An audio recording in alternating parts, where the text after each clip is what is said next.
Rasulullah sallallahu alaihi wasallam ketika salat berdoa. Nah, di sini ada tambahan penjelasan, sering berdoa.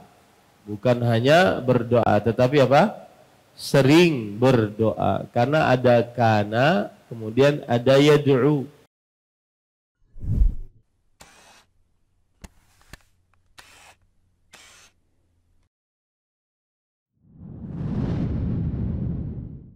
Assalamualaikum warahmatullahi wabarakatuh. Bismillahirrahmanirrahim. Innal hamdalillah nahmaduhu wa nasta'inuhu wa nastaghfiruh wa na'udzu billahi min shururi anfusina wa sayyiati a'malina. Man yahdihillahu fala mudilla lahu wa man yudlil fala hadiya lahu. وأشهد أن لا إله إلا الله وحده لا شريك له وأشهد أن محمدا عبده ورسوله يا أيها الذين آمنوا اتقوا الله حق تقاته ولا تموتن إلا وأنتم مسلمون يا أيها الناس اتقوا ربكم الذي خلقكم من نفس واحدة وخلق منها زوجها وبث منهما رجالا كثيرا ونساء واتقوا الله الذي تساءلون به والأرحام إن الله كان عليكم رقيبا يا أيها الذين آمنوا اتقوا الله وقولوا قولا سديدا يصلح لكم أعمالكم ويغفر لكم ذنوبكم ومن يطع الله ورسوله فقد فاز فوزا عظيما أما بعد فإن أصدق الحديث كتاب الله وأحسن الهدي هدي محمد صلى الله عليه وعلى آله وسلم وشر الأمور محدثاتها وكل محدثة بدعة وكل بدعة ضلالة wa kulla dhalalatin finnar. Alhamdulillah, kita bersyukur pada Allah Subhanahu wa taala pada hari ini, hari Selasa malam Rabu 14 Al-Muharram 1444 Hijriah, kita dimudahkan oleh Allah Subhanahu wa taala untuk duduk bersama membaca kembali kitab Umdatul Ahkam bima ittafaqa alaihi Al-Bukhari wa Muslim yang ditulis oleh Al-Hafidh Abdul Ghani bin Abdul Wahid Al-Maqdisi rahimahullahu ta'ala. Salawat dan salam semoga selalu Allah berikan kepada Nabi kita Muhammad sallallahu alaihi wa ala alihi wasallam, pada keluarga beliau, para sahabat, serta orang-orang yang mengikuti beliau sampai hari kiamat kelak. Dengan nama-nama Allah yang husna dan sifat-sifatnya yang ulia, kita berdoa, Allahumma inna nas'aluka ilman nafi'an wa rizqan tayyiban wa amalan mutaqabbala, Allahumma amin. Ahibbati fillah, jamaah Masjid Al-Faruq Kabupaten Banjar yang saya cintai karena Allah, semoga Allah Subhanahu wa taala selalu memberikan afiat kepada kita di dunia dan di akhirat. Kita masih di dalam Kitabus Shalah, hadis-hadis yang dikumpulkan oleh Al-Hafidh Abdul Ghani Al-Maqdisi di dalam perihal salat, masih di dalam bab at-tasyahud, yaitu bab tentang hal-hal yang berkaitan dengan tasyahud. Pada pertemuan sebelumnya kita sudah sampai kepada hadis yang ke-127. Sekarang kita membaca hadis yang ke-128. Qala al-muallifu rahimahullah an Abi Hurairah radhiyallahu anhu qala kana Rasulullah sallallahu alaihi wa ala alihi wasallam yad'u Allahumma inni a'udzubika min adzabil qabri wa min adzabin nar wa min fitnatil mahya wal mamat wa min fitnatil masihid dajjal. Wa fi lafdhin li muslimin idza tashahhada ahadukum falyasta'iz billah min arba'in yaqulu Allahumma inni a'udzubika min adzabi jahannam. Poin pertama dari hadis ini adalah biografi dari sahabat yang meriwayatkan hadis ini. Beliau yaitu Abu Hurairah radhiyallahu anhu, dan sudah sering sekali kita terlewat kepada kita Abu Hurairah. Dan Abu Hurairah nama beliau adalah Abdurrahman bin Sakhr ad-Dawsi. Masuk Islam pada tahun ke-7 Hijriah saat peperangan Khaybar. Dan beliau setelah itu mengikuti peperangan tersebut dan melazimi Nabi Muhammad sallallahu alaihi wa ala alihi wasallam. Dan setelah itu Abu Hurairah radhiyallahu anhu memperhatikan hadis-hadis Rasul sallallahu alaihi wasallam. Dan Abu Hurairah radhiyallahu anhu sangat banyak meriwayatkan ada hadis dari Rasulullah sallallahu alaihi wa ala alihi wasallam. Beliau jumlah hadis yang beliau riwayatkan sekitar 5.374 hadis. 5.374 hadis. Nabi Muhammad sallallahu alaihi wasallam sendiri yang menyaksikan atau bersaksi bahwa beliau sangat perhatian terhadap hadis-hadis Rasul sallallahu alaihi wa ala alihi wasallam. Abdullah bin Umar radhiyallahu anhuma berkata, "Kunta al-zamana li Rasulillah sallallahu alaihi wasallam wa a'lamana bi hadithihi."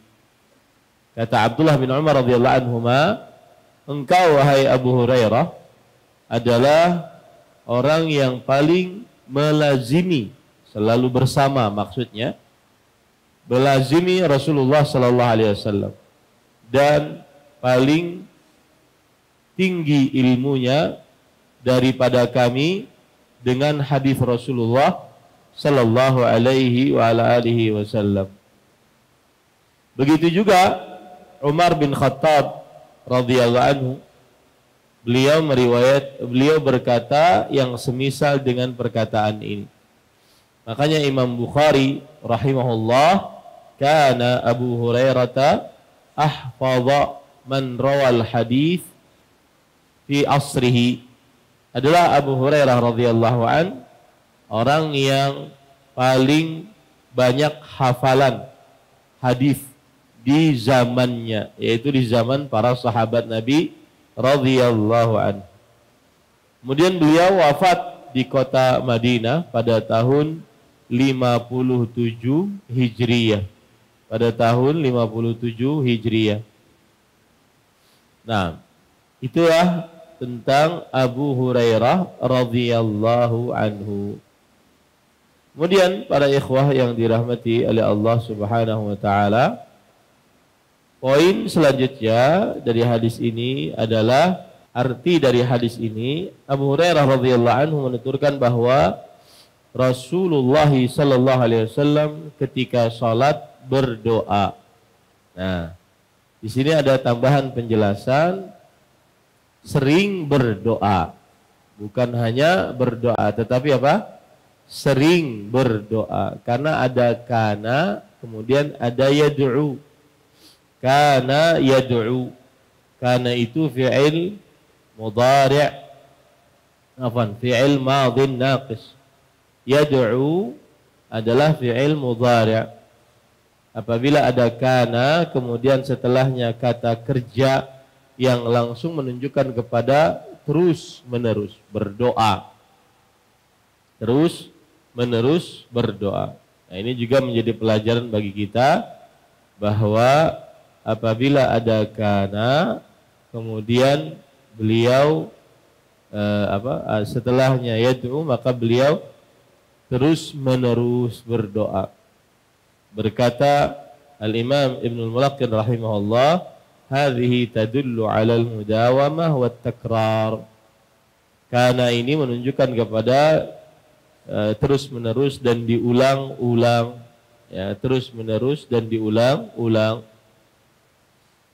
Nah, kemudian kalau begitu apakah dibaca juga di dalam sholat atau di luar sholat? Karena kan katanya diulang-ulang.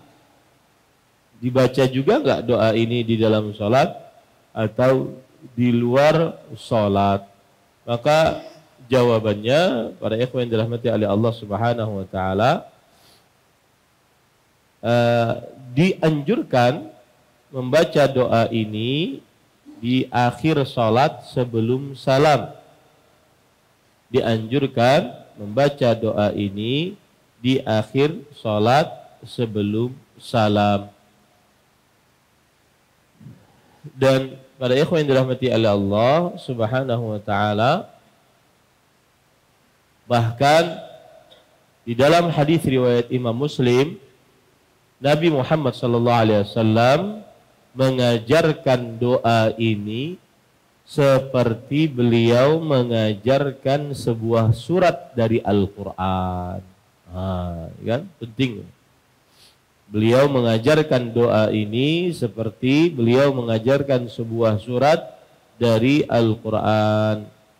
Ya, bahkan disebutkan Imam Tawus bin Kaisan, seorang tabi'i, amara ibnahu bi'i'adati salah hina lam yad'u bihi fiha. Beliau memerintahkan anak beliau mengulang sholat ketika anaknya sholat dan tidak membaca doa ini di dalam sholat. Allah. Ya, ketika tidak membaca doa ini di dalam sholat. Ini menunjukkan bahwa Tawus bin Kaisan, seorang tabi'i, berpendapat bahwa membaca doa ini hukumnya wajib. Ya, membaca doa ini hukumnya wajib. Tetapi jumhur ulama berpendapat bahwa membaca doa ini hukumnya sunnah. Ya, mungkin yang dimaksud oleh Tawus bin Kaisan bahwa ini adalah pelajaran agar tidak meninggalkan doa yang penting ini. Pelajaran agar tidak meninggalkan doa yang penting ini. Baik. Kemudian para ikhwan yang dirahmati oleh Allah Subhanahu wa taala, di sini disebutkan Allahumma inni a'udzubika. Ya Allah. Allahumma itu artinya ya Allah. Ya. Inni a'udzubika. A'udzubika, aku berlindung kepadamu. Makna berlindung yaitu astajiru bika. Aku berlindung. Maksudnya aku meminta perlindungan kepadamu.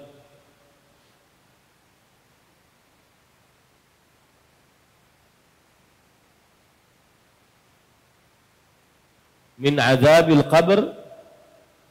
Azabul qabr, al-qabr adalah tempat yang mayit dikubur di dalamnya. Tempat yang mayit dikubur di dalamnya. Dan menurut Imam Ibn Utsaimin rahimahullah, kuburan adalah ma bainal mauti wa qiyamis sa'ah wa illam yudfan. Nah, ini telitinya Imam Ibn Utsaimin. Kuburan adalah sebuah keadaan yang manusia berada di dalamnya antara setelah kematian sampai hari kiamat, meskipun si mayit tidak dikubur. Meskipun si mayit tidak dikubur. Itulah kuburan. Keadaan seorang mayit antara kematiannya dengan dibangkitkannya hari kiamat. Meskipun si mayit tidak dikubur. Ini para ikhwan yang dirahmati oleh Allah Subhanahu wa taala. Hadis ini dan yang semisal dengannya menunjukkan benarnya akidah ahlu sunnah wal jamaah tentang siksa kubur, dan bahwasanya siksa kubur itu benar adanya.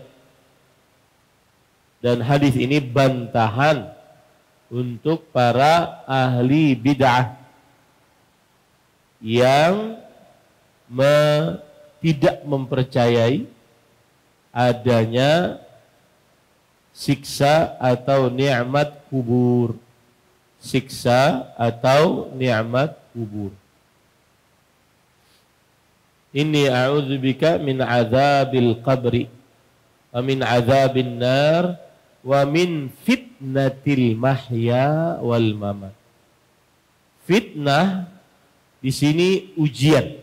Diterjemahkan dalam buku terjemahan kita ujian. Dalam bahasa Arabnya imtihan, ujian, ikhtibar, ujian.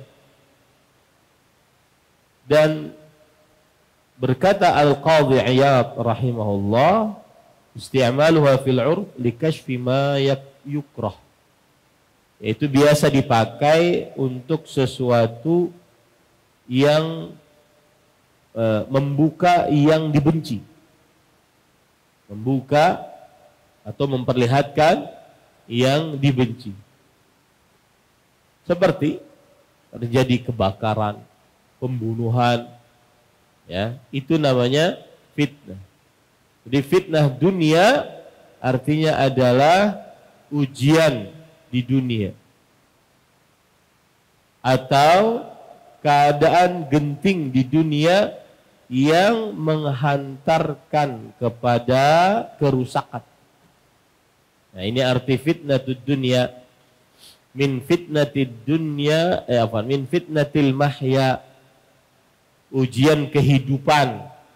Maksudnya adalah keadaan genting yang menghantarkan kepada keburukan, ya, yang ada di dunia, seperti pembunuhan, seperti adu domba, seperti syahwat. Ini namanya fitnatil mahya, ujian kehidupan, yaitu kita berlindung kepada Allah dari sesuatu yang bisa menghantarkan kepada kerusakan di dunia. Itu namanya fitnatil mahya, ujian kehidupan. Ujian kehidupan. Ya.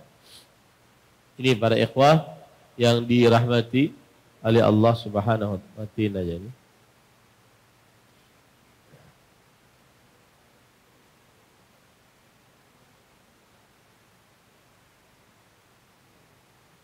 Matiin aja tuh.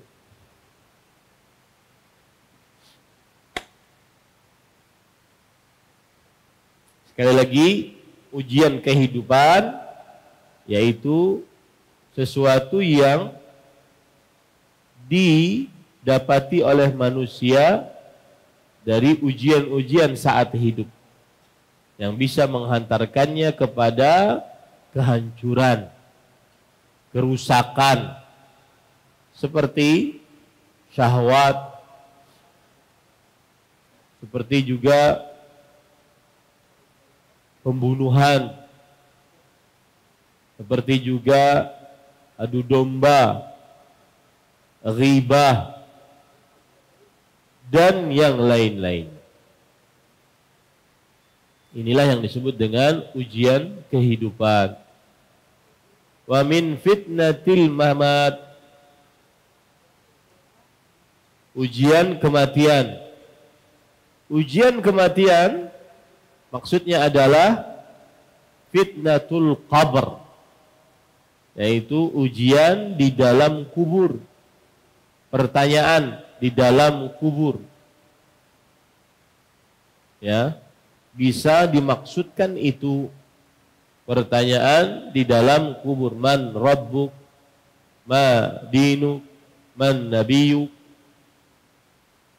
Sebagaimana hadis riwayat Bukhari dari Asma radhiyallahu anha bahwa fa uhiya ilayya annakum tuftanuna fi quburikum mithla aw qariba min fitnatil masihid dajjal.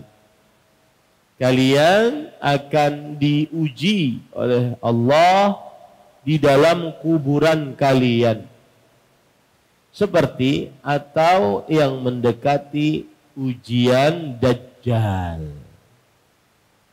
Ujian Dajjal.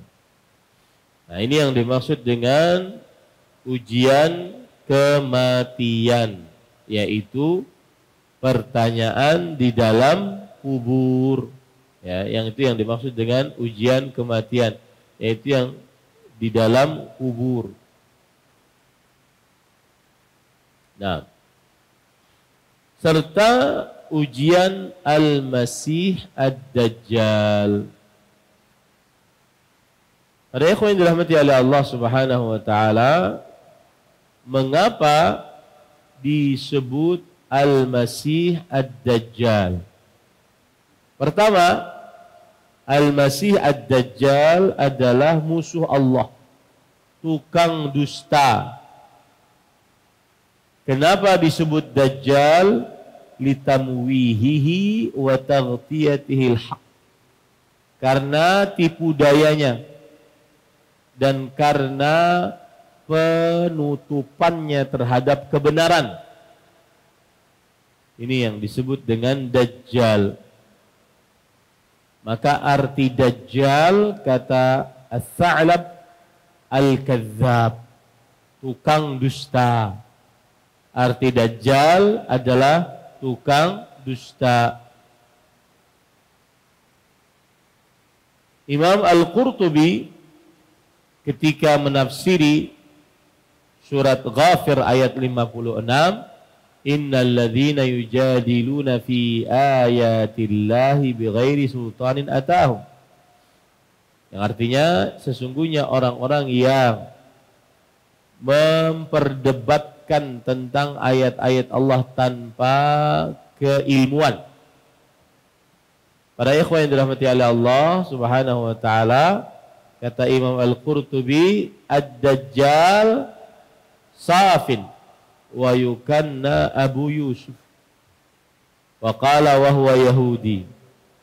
Dajjal itu adalah namanya Saf dan diberi kunyah Abu Yusuf dan dia seorang Yahudi. Dajjal diberi dalam bentuk plural Dajjalun. Dajjalun. Sedangkan Al-Masih li'annahu mamsuhul ain. Mamsuhul ain itu bagaimana? Kenapa Dajjal dikatakan Al-Masih? Karena dia adalah mamsuhul ain, yaitu matanya tertutup. Ya, matanya tertutup. Saya ambilkan contoh. Ya.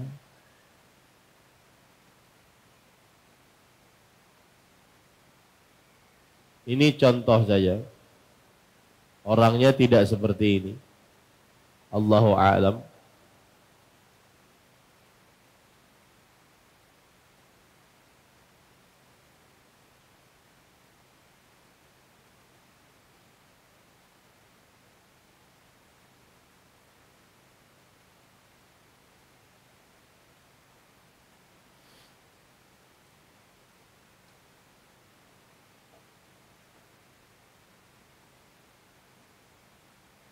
Nah, jadi satu matanya tertutup, satu matanya terbuka. Tertutup itu namanya al-masih. Masaha yamsahu, tertutup. Mamsuhul ain. Ya. Satu matanya tertutup. Jadi tidak benar kalau Dajjal itu matanya satu, matanya dua. Makanya Rasulullah sallallahu alaihi wasallam bersabda, "Inna rabbakum laisa bi'awar." Sesungguhnya Rabb kalian itu bukanlah yang a'war.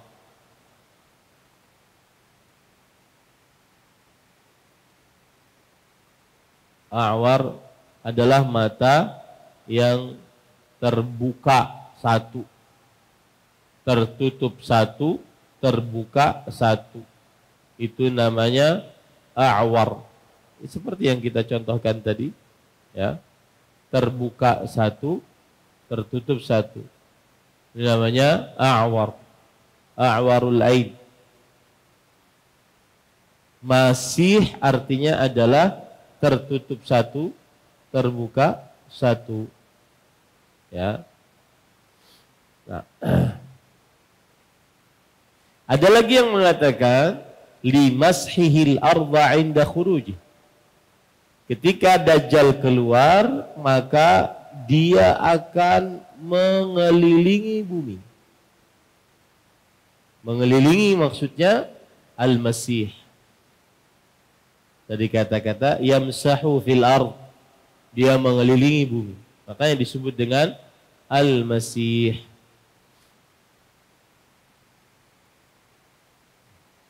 Dan beda dengan Nabi Isa alaihi salam. Al-Masih Nabi Isa adalah yang mengelilingi bumi, tetapi minhah, karunia dari Allah Subhanahu wa taala. Sedangkan Dajjal mengelilingi bumi mihnah, yaitu ujian untuk manusia bagi Allah, dari Allah Subhanahu wa taala. Seperti misalkan hadis riwayat Imam Muslim dari Anas, "Laisa min baladin illa sayata'uhu Dajjal illa Makkah wal Madinah." Tidak ada bumi kecuali akan didatangi, diinjak oleh Dajjal, kecuali kota Mekah dan Madinah. Ya, sampai kena ke permata bunda sampai. Ya. Di dalam hadis Abdullah bin Amr bin As radhiyallahu anhuma, al-Ka'bah wa Baitul Maqdis, kecuali Ka'bah dan Baitul Maqdis tidak didatangi oleh Dajjal. Tidak didatangi oleh Dajjal. Nah, ini para ikhwan yang dirahmati oleh Allah Subhanahu wa taala.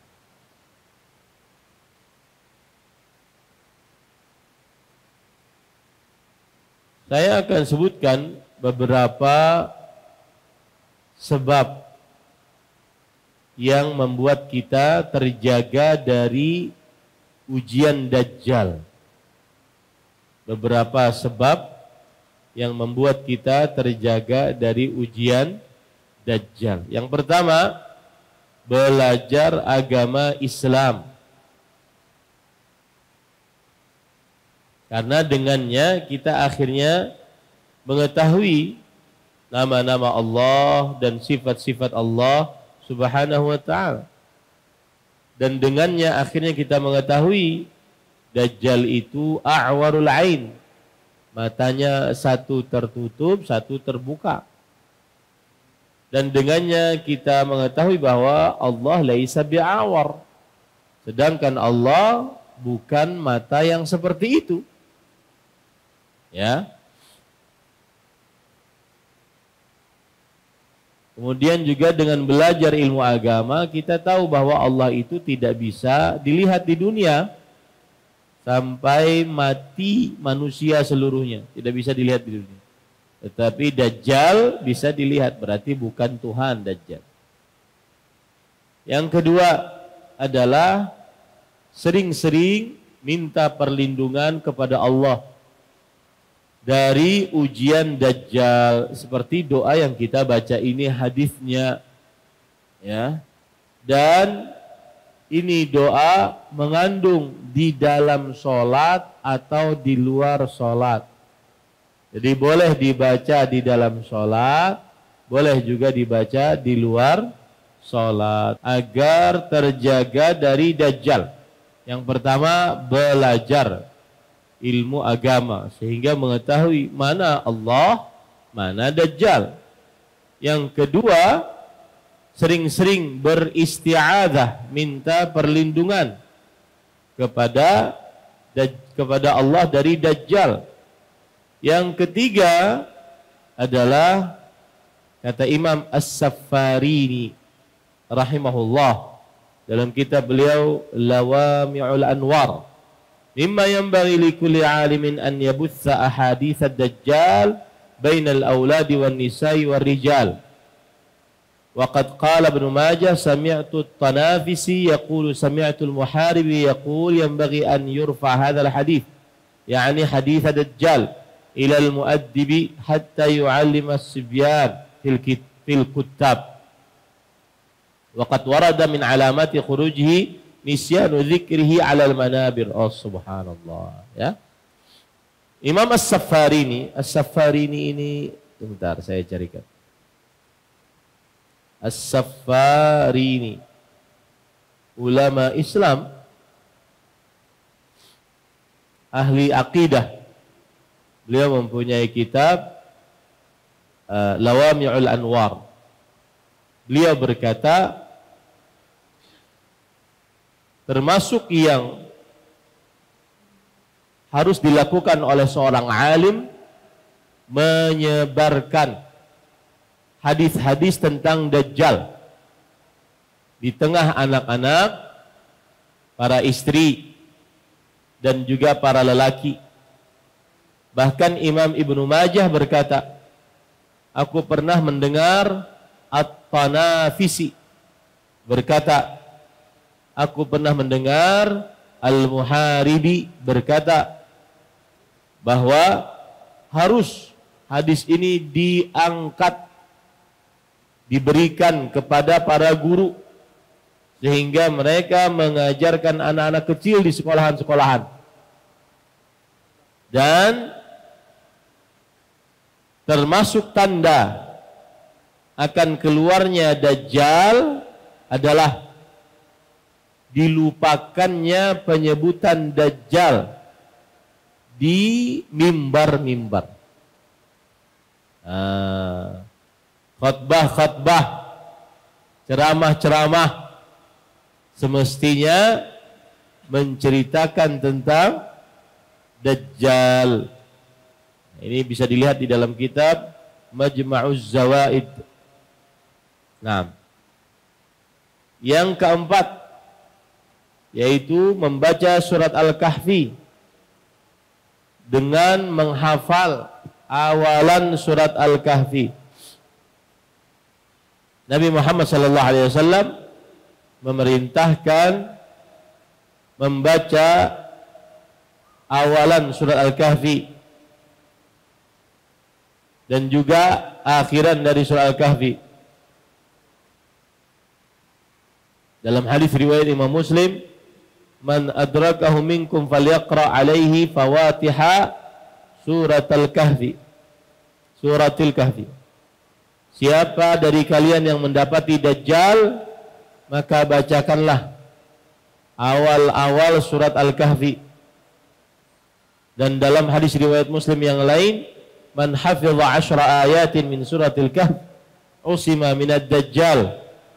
Siapa yang membaca 10 ayat dari surah Al-Kahfi, maksudnya menghafalnya, maka dijaga dari Dajjal, yaitu dari ujiannya.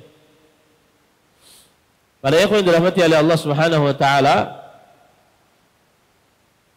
10 di depan, 10 di belakang. Hafal aja itu sudah. Agar keluar dari khilaf di antara para ulama. Imam Nawawi menjelaskan mengapa 10 di depan, 10 di belakang. Sababu dzalika ma fi awwaliha min al-ajaibi wal ayat. Wa man tadabbaraha lam yuftan bid-dajjal wa kadza akhiruha. Yang artinya sebab kenapa membaca 10 ayat di awal surah Al-Kahfi bisa menjaga dari ujian Dajjal.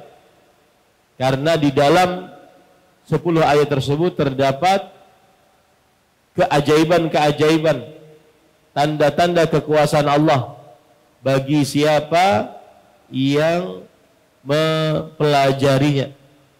Oleh karenanya, ia tidak akan tergoda ujian Dajjal.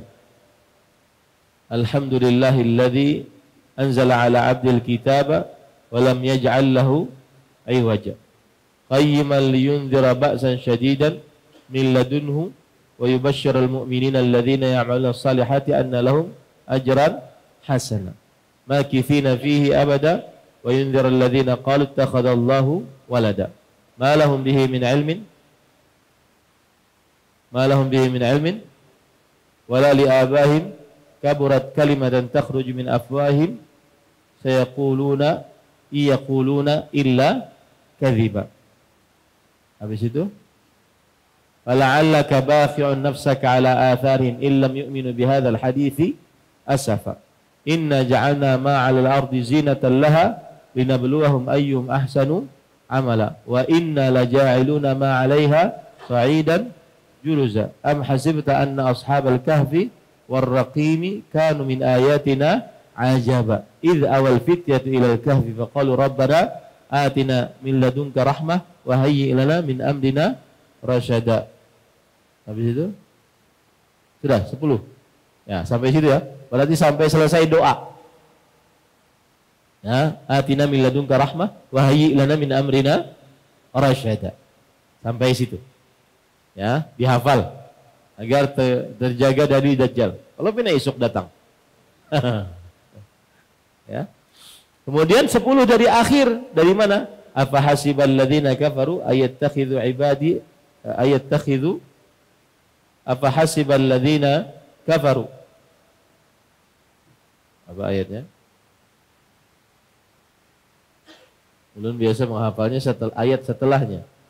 Afa hasibal ladzina kafaru ayattakhidhu ibadi min duni awliya inna ja'alna ma 'alal ardi zinatan laha linabluwahum ayyuhum ahsanu amala wa inna laja'iluna ma 'alaiha sa'idan juruza am hasibta anna ashabal kahfi warqim salah afa hasibal ladzina kafaru adangi surat Al-Kahfi. Taib di ayat yang ke-100 ya, yang ke-100 2 atau 101 102 afa hasibal ladzina kafaru ayattakhidhu ibadi min duni awliya inna a'tadna jahannama lil kafirina nuzula qul hal nunabbi'ukum bil akhsarina amala alladzina dhalla sa'yuhum fil hayati dunya wa hum yahsabun annahum yuhsinuna sun'a ila akhir. Jadi dimulai dari awal afa hasibal ladzina kafaru afa hasibal ladzina kafaru ya, atau alladzina kanat a'yunum fi ghita'in an dzikri wa kanu la yastati'una sam'a ya, antara dua itu. Kemudian pada ikhwah yang kelima yaitu membaca surat Al-Kahfi pada hari Jumat. Hadis riwayat Imam Hakim dan hadisnya sahih. Inna man qara'a surat Al-Kahfi yaumal jum'ah adha'a lahu minan nur ma bainal jum'atain. Sesungguhnya siapa yang baca surah Al-Kahfi hari Jumat, maka Allah akan memberikan cahaya untuknya di antara 2 Jumat. Jumat satu, Jumat satu. Kalau ada orang berjalan dari satu Jumat sepekan kepada Jumat yang lain, cahayanya sepanjang itu. Nah, Ada sebagian orang di zaman sekarang yang menyatakan hadis ini lemah. Maka yang pertama, hadis ini sahih, riwayat Imam Hakim, disahihkan oleh Imam Al-Albani. Kemudian hadis ini disepakati oleh para ulama fikih untuk mengamalkannya. Kemudian Imam Ahmad dari rumah menuju sholat Jumat membaca surah Al-Kahfi. Nah, apa pian sudah? Ya, pernah kalian keluar fatwa bahwa membaca surah Al-Kahfi hari Jumat lemah? Maka pendapat yang kuat adalah membaca surah Al-Kahfi hari Jumat, hadisnya sahih, riwayat Imam Hakim, disahihkan oleh Imam Al-Albani. Kemudian disepakati oleh ulama fikih untuk diamalkan. Kemudian Imam Ahmad kalau mau sholat Jumat, beliau dari rumah menuju masjid membaca surah Al-Kahfi. Jadi baca aja. Ya, baca saja. Itu pendapat yang lebih kuat. Nah, kemudian pada ikhwan yang dirahmati oleh Allah Subhanahu wa taala, yang keenam agar terlepas dari dajjal, yaitu menjauhi tempat-tempat yang dikira ada dajjal. Harus menjauhinya. Rasul sallallahu alaihi wasallam bersabda, "Man sami'a bid-dajjal falyan'a anhu." Siapa yang mendengar tentang dajjal, maka dia menjauh dari tempat tersebut. Fa wallah innar rajula ya'tihi wa huwa yahsibu annahu mu'min fa yattabi'uhu mimma yab'atsu bihi minasyubuhat aw lamma yab'atsu minasyubuhat. Demi Allah, kata Rasul SAW, ada orang mengikutinya. Dia kira bahwa dia adalah orang beriman dan dia mengikuti dajjal tersebut karena ada syubhat. Ya, akhirnya dia ikut. Kemudian termasuk di dalamnya adalah bersungguh-sungguh untuk bisa tinggal di kota Mekah atau kota Madinah, karena dajjal tidak bisa memasukinya. Agar tidak terkena ujian dajjal, maka bersungguh-sungguhlah untuk bisa tinggal di kota Madinah. Saya banyak kawan-kawan yang Allah Subhanahu wa taala rezekinya, duitnya kada berseri mungkin ya. Maka kadang-kadang jarang tinggal di Indonesia. Kadang tinggal di Madinah, habis itu pulang sebentar ngurus usaha, pulang lagi ke Madinah. Pulang lagi ke Indonesia sebentar, ngurus usaha, pulang lagi ke kota Madinah, sampai berubah di sana. Ya, dan diluaskan rezekinya, terutama di masa-masa tua, mendingan seperti itu. Ya. Kecuali mun bini dua ngalih bedanya. Ya. Harus berbagi adil. Ya. Baik, para ikhwan yang dirahmati oleh Allah Subhanahu wa taala. Apakah disebutkan dajjal di dalam Al-Quran? Maka Al-Hafidh Ibnu Hajar Al-Asqalani rahimahullahu ta'ala berkata, tanbih, peringatan, ushtuhira su'al anil hikmah fi adami tasrih bidzikri dajjal fil Quran ma'ama dzukira anhu minasyarri wa 'idhamil fitnah bihi wa tahdhil anbiya minhu wal amri bil isti'adati minhu hatta fi salati wa ujiba bi ajwibah. Dimasyhurkan pertanyaan tentang apa hikmah tidak disebutkan secara jelas di dalam Al-Quran tentang dajjal, padahal keburukannya sangat jelas. Kemudian juga besarnya godaan sangat jelas. Peringatan para nabi alaihi wassalatu wassalam tentang dajjal sangat jelas, dan perintah untuk minta perlindungan dari dajjal di dalam sholat sangat jelas. Tapi kenapa dalam Al-Quran kada disebutkan secara jelas? Nah, ini dijelaskan oleh Al-Hafidh Ibnu Hajar. Ya, karena nanti ada orang-orang kada percaya dajjal tuh. Ya, udah mulai nih yang meragukan hadis Abu Hurairah. Manusia tidak bertanggung jawab. Ya, menyesatkan manusia. Menyesatkan umat Islam. Abu Hurairah radhiyallahu anhu. Dikatakan hadisnya aneh karena terlalu banyak. Mana mungkin terlalu banyak hadis yang masuk Islam barusan saja katanya. Lalu gimana tadi Abdullah bin Umar? Bagaimana tadi Umar bin Khattab? Bagaimana Nabi Muhammad SAW yang bersaksi bahwa beliau memang orang paling gigih mencari hadis Rasulullah SAW. Dan dia menolak hadis-hadis dari Abu Hurairah hanya dengan logikanya saja. Ini menyimpang. Ya, ini menyimpang. Sama ini. Karena di dalam Al-Qur'an tidak disebutkan Dajjal, tidak percaya Dajjal. Mana buktinya? Al-Qur'an tidak menyebutkan Dajjal. Nah, ini jawabannya. Yang pertama adalah Allah berfirman, "Yauma ya'ti ba'du ayati rabbik la yanfa'u nafsan imanuha." Yauma ya'ti ba'du ayati rabbik. Pada hari datang tanda-tanda kekuasaan Allah Subhanahu wa taala. Tidak bermanfaat iman seseorang pada hari itu. Itu ayat disebutkan oleh Allah di dalam Al-Quran.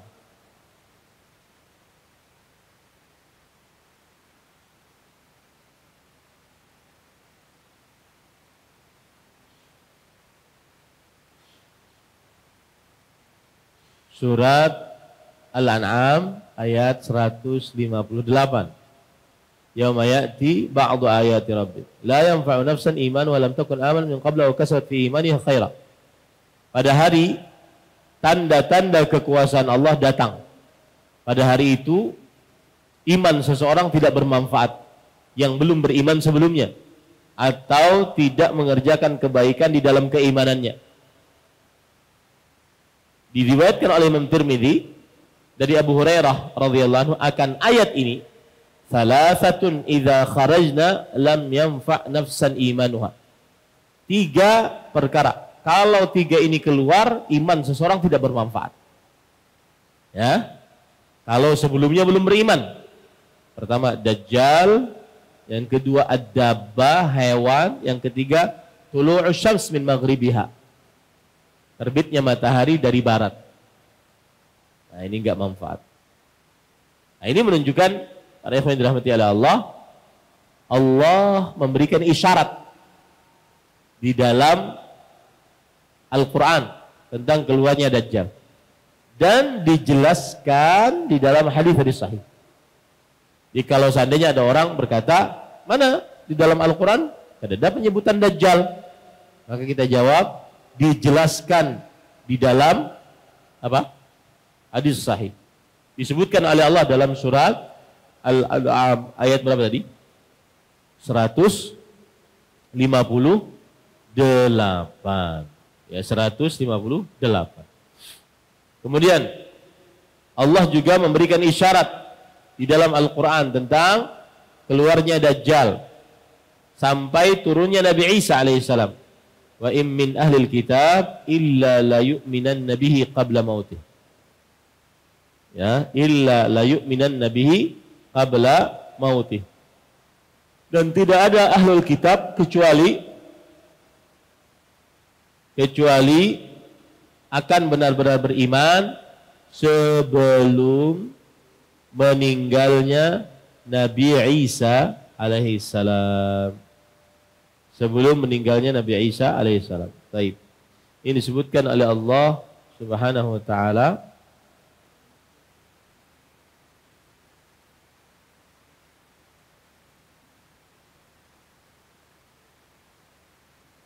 Surah An-Nisa ayat 159.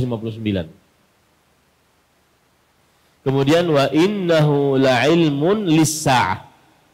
Sesungguhnya itu adalah tanda untuk dibangkitkannya hari kiamat. Ya. Surah Az-Zukhruf ayat 61. Ya. Nah, telah sahih hadis bahwa Nabi Isa alaihissalam yang akan membunuh siapa? Dajjal. Jadi turunnya Nabi Isa isyarat dari Allah akan keluarnya Dajjal. Karena yang membunuh Dajjal adalah siapa?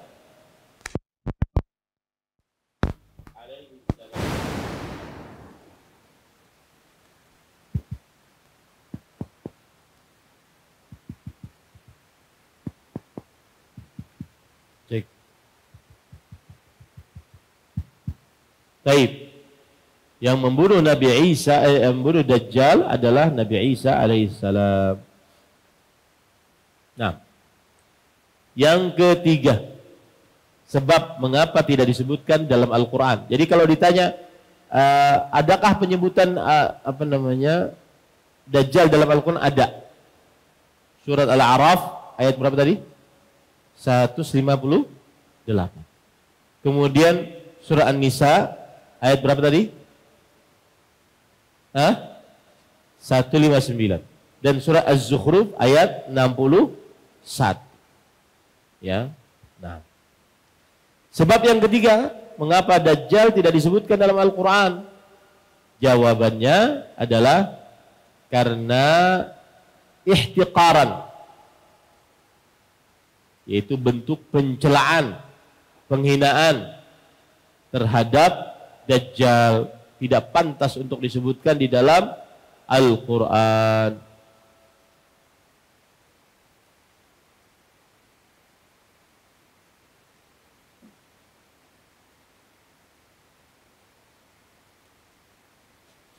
Kemudian, pada ikhwan yang dirahmati oleh Allah, pertanyaan selanjutnya yang berkaitan dengan Dajjal.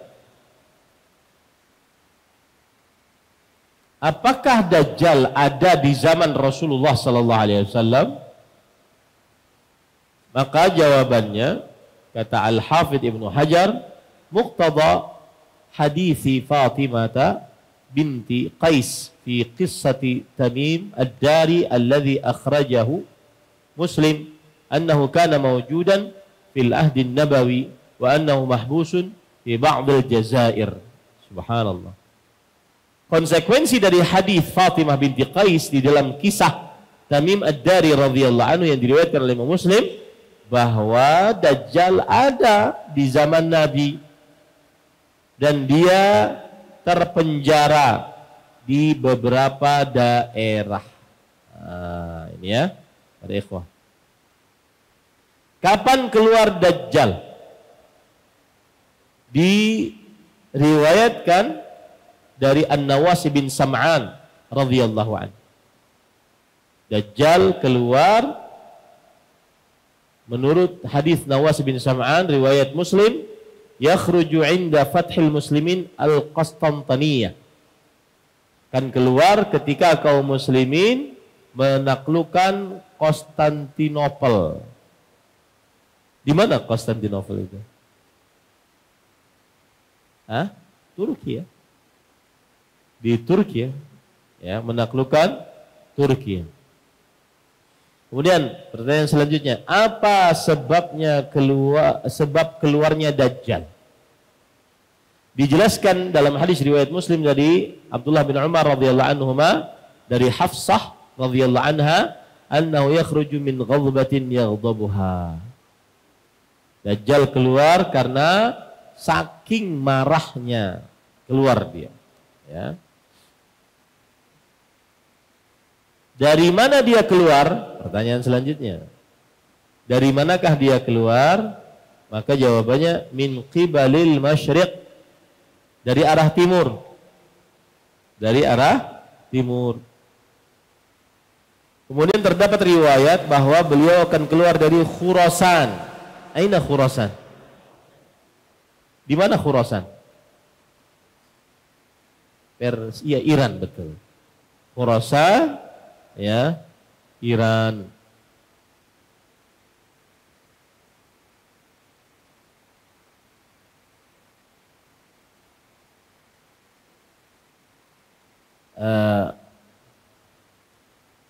Dia adalah di utara baratnya Afghanistan. Dan dia bagian dari selatannya Turkmenistan. Dan sekarang termasuk bagian dari Iran. Ya, Khurasan. Keluar Dajjal di Khurasan nanti.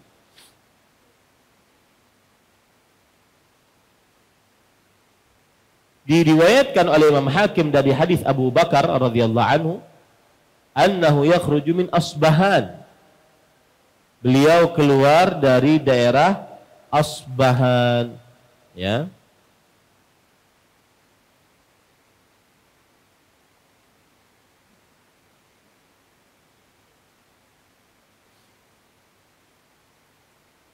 Asbahan adalah sekitar 340 km selatannya kota Teheran di Iran.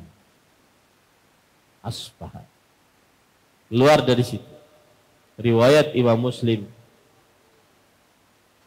Kemudian para ikhwan yang dirahmati oleh Allah Subhanahu wa taala, apa yang disebutkan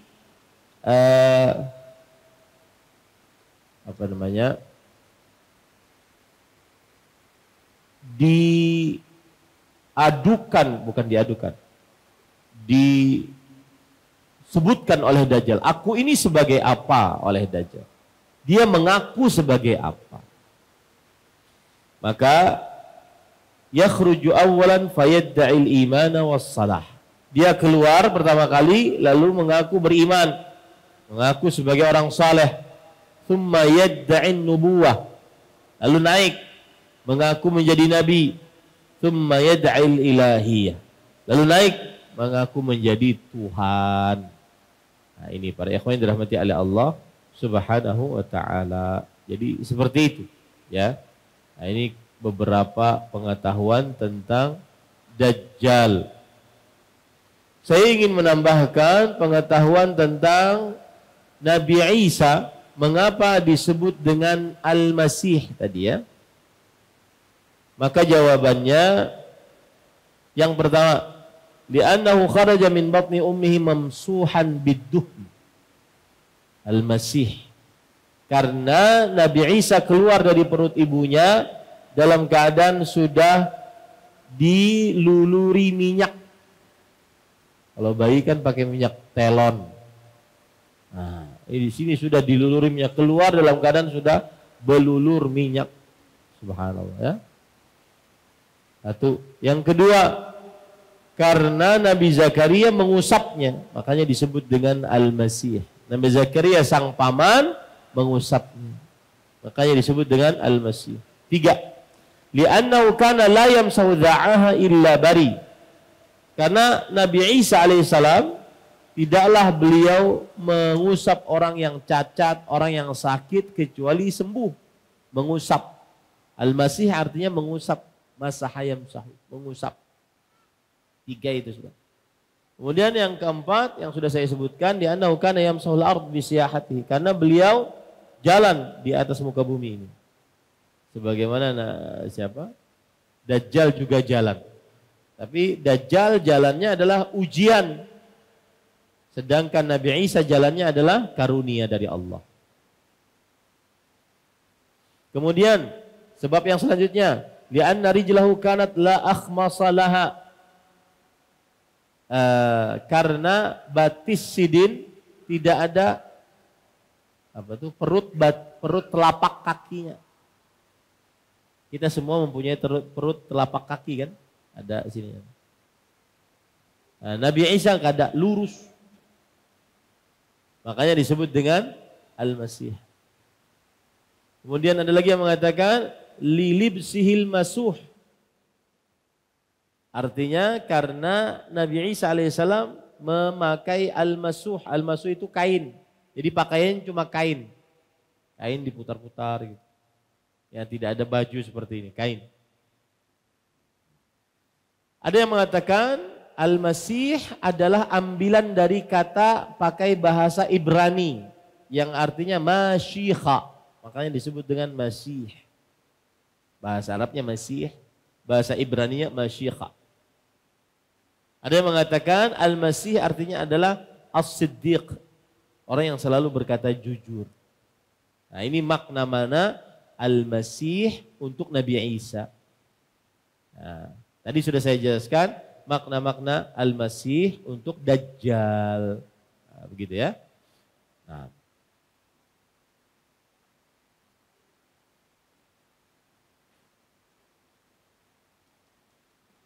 Baik. Permasalahan selanjutnya adalah Allahumma inni a'udzubika min adzabi jahannam. Nah, kenapa disebut jahannam? Jahannam itu apa? Jahannam itulah api nerakanya. Jahannam itulah api nerakanya. Kenapa disebut jahannam? Li jahannama li jahmatiha wa zalamiha wa bu'di qa'riha. Yang artinya karena saking dalamnya, karena saking gelapnya. Nah, itu dia. Jahannam, makanya disebut dengan jahannam. Karena saking gelapnya, saking dalamnya. Nah, ini para ikhwan yang dirahmati oleh Allah. Nah.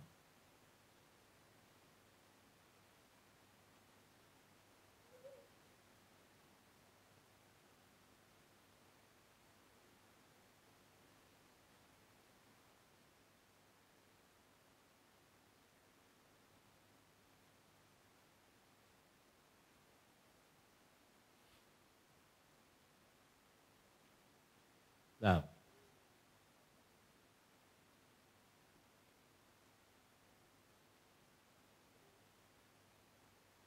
Belum cari-cari yang belum sampaikan non piano Pak.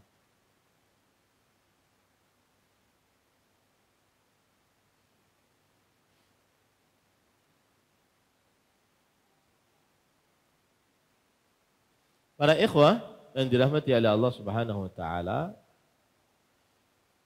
doa ini sangat ditekankan untuk dibaca. Ya. Dan kapan membacanya? Perhatikan baik-baik. Membacanya adalah setelah membaca bacaan tasyahud. Setelah membaca bacaan tasyahud akhir. Sebagaimana hadis riwayat Muslim, "Idza faragha ahadukum min at-tasyahhudil akhir, falyata'awwadz billah min arba'." Jika salah seorang dari kalian selesai membaca tasyahud yang terakhir, maka minta pertolonganlah kepada Allah, perlindunganlah kepada Allah dari 4 perkara ini. Ya, dari 4 perkara ini.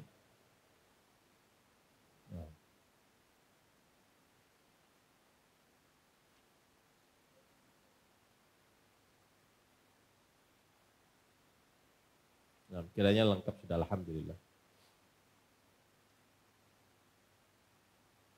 Nah, itu kira-kira yang bisa saya sampaikan. Wallahu alam, sallallahu nabi Muhammad, walhamdulillahi rabbil alamin. Ada yang ingin bertanya?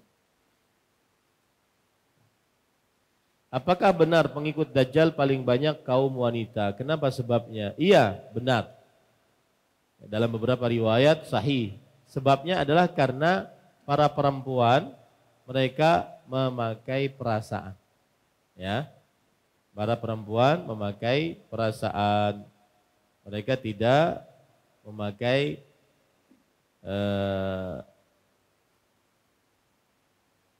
ilmu agama. Ya. Jadi para pengikut Dajjal yang paling terbanyak adalah para perempuan. Dalil-dalil yang menunjukkan akan hal ini adalah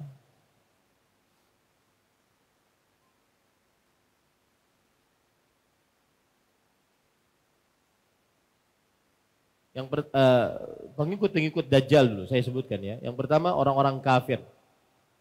Yang pertama orang-orang kafir. Yang kedua kaum Yahudi. Disebutkan dalam beberapa riwayat bahwa 70.000 Yahudi dari Asfahan akan mengikuti Dajjal, 70.000. Kemudian yang ketiga adalah orang-orang yang selalu tertipu dengan perkara-perkara yang di luar kebiasaan manusia. Khususnya orang awam, Ya, termasuk di dalamnya adalah para perempuan dan anak-anak kecil. Ya, anak-anak kecil. Disebutkan dalam hadis yang diriwayatkan oleh Imam Muslim,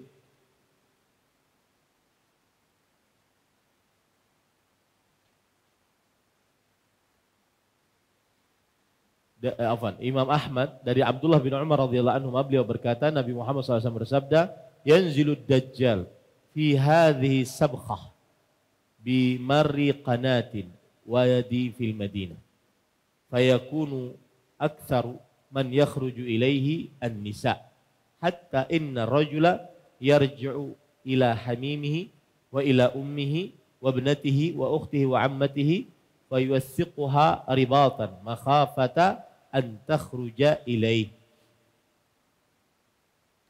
Rasulullah SAW bersabda, Dajjal turun di sebuah lembah di kota Madinah. Ya, tidak sampai masuk ke dalam kota Madinah, tapi di lembah. Lalu maka yang paling banyak keluar menemui Dajjal adalah para perempuan. Bahkan seorang lelaki dia pergi ke teman dekatnya, ke ibunya, ke anak perempuannya, ke saudari perempuannya, ke bibinya. Kemudian dia ikat semua anak keluarga perempuan tersebut. Karena khawatir akan keluar dan menemui Dajjal. Jadi benar. Ini yang hadis yang menyebutkan bahwa pengikut Dajjal salah satu yang paling terbanyak adalah dari kaum wanita. Sebabnya tadi, karena suka yang di luar kebiasaan manusia. Siapa yang lebih dahulu keluar, Ya'juj, Ma'juj atau Dajjal? Dajjal yang lebih dahulu keluar. Dajjal yang lebih dahulu keluar. Dajjal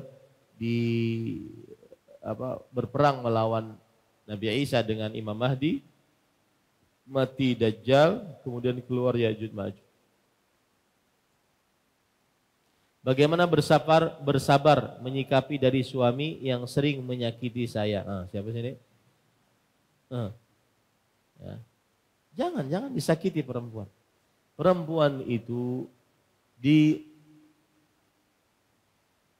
diredaksikan oleh Allah Subhanahu wa taala kepada para suami agar berbuat baik kepadanya. Wa'ashiruhunna bil ma'ruf. Gauli, campuri istri-istri kalian dengan cara yang ma'ruf. Kata Imam Ibnu Katsir, menggauli istri dengan cara yang ma'ruf maksudnya adalah tayyibu aqwalakum wa af'alakum wa hayatikum lahunna.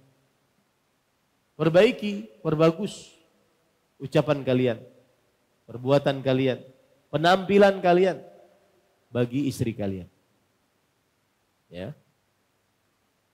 Fa innahunna awanun 'indakum, kata Rasulullah. Kenapa? Karena perempuan itu adalah tawanan di sisi para lelaki. Dia tidak bisa keluar rumah tanpa izin suami. Tidak bisa memasukkan orang ke dalam rumah tanpa izin suami. Tidak bisa beribadah sunnah puasa tanpa izin suami. Tidak bisa bersedekah dengan bahkan dengan hartanya. Adabnya izin dengan suami. Ya. Laki-laki yang diredaksikan oleh Allah untuk berbuat baik kepada istri, bukan sebaliknya. Istri yang harus berbuat baik kepada suami. Laki-laki yang berbuat baik kepada istri. Rasulullah SAW bersabda, "Istausu bin nisa'i khairan, fa innahunna awanun 'indakum." Aku wasiatkan, ini wasiat Nabi ini, untuk berbuat baik kepada para istri, para perempuan. Sesungguhnya mereka adalah tawanan di sisi kalian. Ya. Dan atas dasar apa kita coba tidak berbuat baik kepada istri? Atas dasar apa kita sering menyakiti istri? Banyak jasanya. Jasanya yang paling utama menemani kita dengan segala macam keburukan yang kita miliki. Bertahun-tahun, belasan tahun, puluhan tahun. Ya. Sudah tahu nih laki-laki ini buruk. Laki-laki ini kada baik. Tapi dia mau saja dengan laki-laki itu menerima keburukan, kekurangan si laki-laki ini. Apa alasan kita menyakiti perempuan? Ini saya berbicara kalau perempuannya memang perempuan yang salihah, ya, yang terampil mengurus suami, sabar mengurus anak. Beda hal dengan perempuan yang nusyuz, yang tidak taat kepada suami. Tapi ini perempuannya baik, salihah. Atas dasar apa kita menyakiti istri? Kasar dengan istri, ya, suka memukul istri, suka memarahi istri. Atas dasar apa? Mereka itu adalah di pihak atau di sisi yang lemah.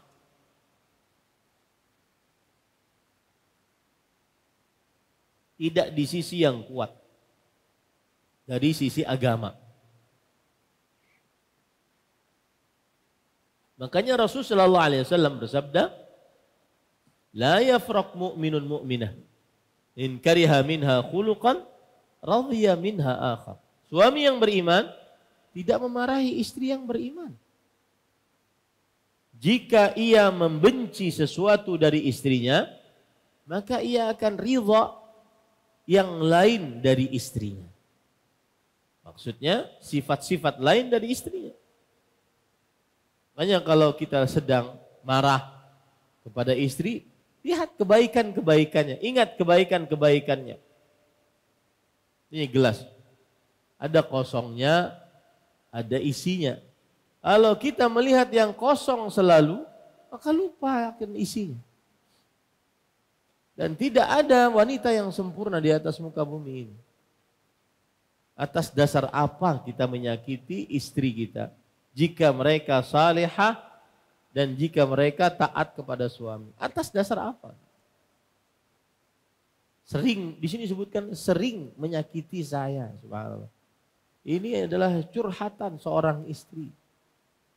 Saya memahami pertanyaan ini hanya sesuai dengan pertanyaan. Adapun yang terjadi di belakang, Allahu a'lam, saya tidak tahu. Apakah istrinya memang nusyuz, sering tidak taat? Apakah istrinya susah diatur? Nah, kita tidak ada disebutkan dalam pertanyaan. Tetapi pertanyaan yang saya jawab, atas dasar apa seorang suami menyakiti istri padahal dia dalam posisi yang lemah. Istri dalam posisi yang lemah. Nah, ini para ikhwah.